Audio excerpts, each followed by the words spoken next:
Seorang pemuda di Kabupaten Aceh Utara diringkus polisi karena diduga sodomi anak di bawah umur.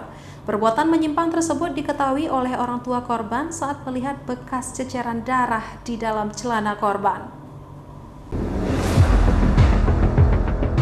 Unit Pelayanan Perempuan dan Anak PPA Satreskrim Polres Aceh Utara melakukan penangkapan terhadap seorang pria diduga pelaku sodomi anak di bawah umur di rumahnya di Kecamatan Tanah Jambu Aye, Aceh Utara.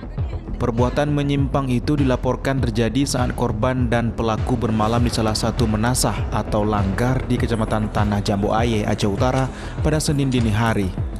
Pelaku berinisial MAR 20 tahun dan korban MR berusia 16 tahun. Awalnya teman sekampung ini berencana untuk menunggu dan memungut durian jatuh di kebun warga yang berdekatan dengan menasah.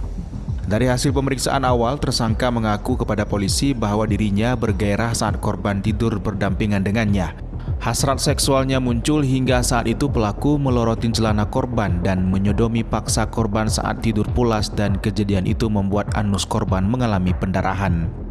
Perbuatan tidak terpuji tersebut terungkap ketika ibu korban melihat anaknya yang pulang dengan noda darah di celana, dan korban mengaku telah disodomi saat tidur oleh pelaku, sehingga orang tua korban melaporkan hal tersebut ke Polres Aceh Utara. Kejadian terungkap itu ketika orang tuanya, yaitu ibunya, melihat anaknya pulang pagi hari dan dari celana itu berdarah, sehingga ketika ditanyain dia telah disodomi oleh tersangka.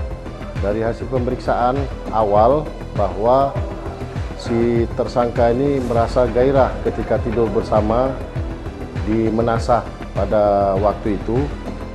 Akibat perbuatannya, pelaku kini diamankan di Mapolres Aceh Utara. Tersangka dijerat dengan pasal 50 junto pasal 47 Kanun Aceh nomor 6 tahun 2014. Dari Kabupaten Aceh Utara, Armia Jamil, iNews melaporkan.